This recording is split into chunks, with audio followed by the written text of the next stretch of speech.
David's house is very chaotic. It's very chaotic, like drama on drama on drama on steroids, right? So now we are on 2 Samuel chapter 14. So in this chapter, it starts by there's a guy, Joab, and he devises a plan because, as we've heard in the previous chapter, Absalom has killed his brother and he has decided to run away.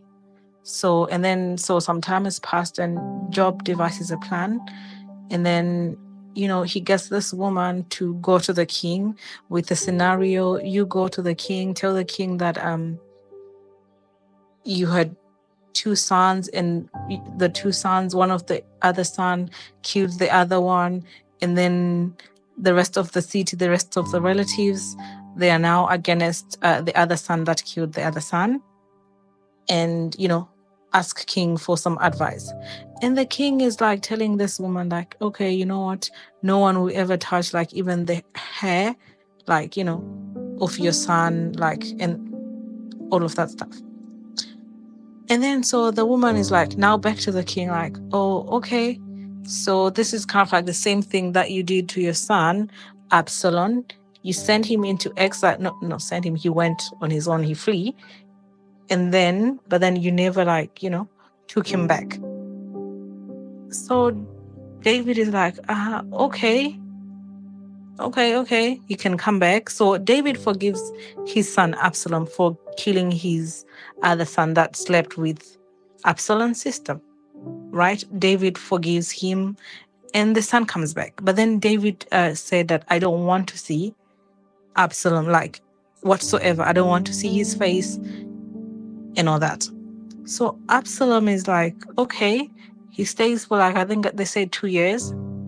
And he's doing whatever he's doing, but then he hasn't set his eyes, he hasn't seen his father, because his father has said that, I've forgiven you, but I don't want to see you.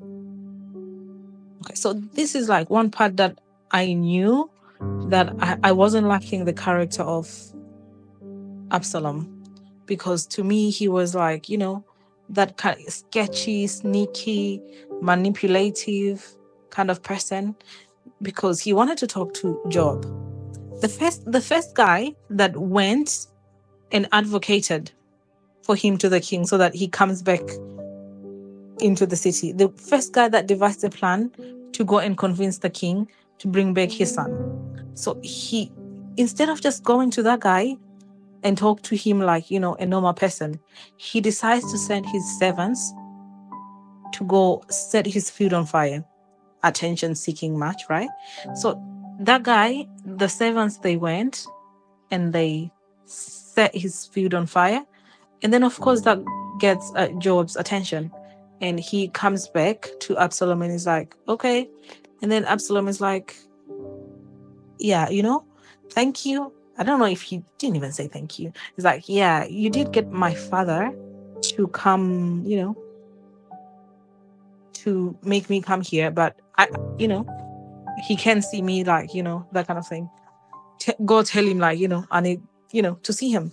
And, like, at the end of the chapter, Absalom goes to see the father, David, and, he's bowing down, and then he kisses him. And I guess, like, this is, like, finally the final reconciliation.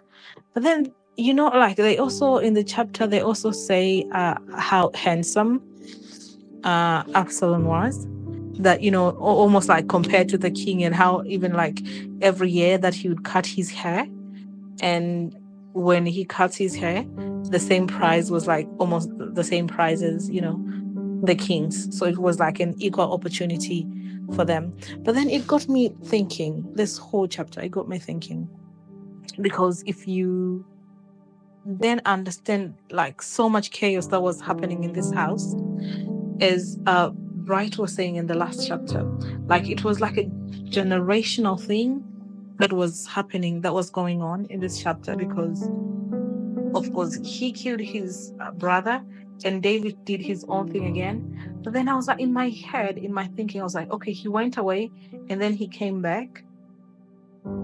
But then if you then go on to read like the following chapters, and you will see when, we get to the chapters, that Absalom was just that person that you forgive, but then almost kind of like, I almost felt like he didn't deserve David's forgiveness. But then because that's what like what my thinking was when I was like reading, was like, he didn't deserve David's forgiveness, because why would he even bring him back? Because of course, I mean, like, the other brother did what he did was bad, but it wasn't upon Absalom to go kill his brother. So I'm just like, and I was thinking of like, he didn't deserve this kind of like forgiveness that he got, even for the other things that he's still gonna go and do. I just thought to myself, sometimes I don't deserve the forgiveness that God gave me. I don't deserve the kind of leniency, the kind of grace that God blesses me with. And it got me thinking, like, so in this case, am I like sometimes in Absalom, like, you know what? Because God is like, the Father is like, the David in this case. And I was like, sometimes you go, you do whatever, you flee from God, and then God gets you back, and then you are in God's presence again, and then you do like things that are not godly, and then you sin again, and then you come back again, you see God's face. And I was like, it's like a pattern, and like you do it and you do it. And it got me thinking, like, I was saying, like, what, I don't like this guy, but then maybe sometimes in our life we're this Absalom guy in our life to God. That's how I read this chapter. That's what is like dawning on me right now. Like, maybe I am this kind of Absalom guy. So are you kind of like this Absalom guy? Because if you are, I pray that, me and you, God blesses us, and God just gives us, more clearance, more clarity, so that we are not like Absalom. Okay? Thank you.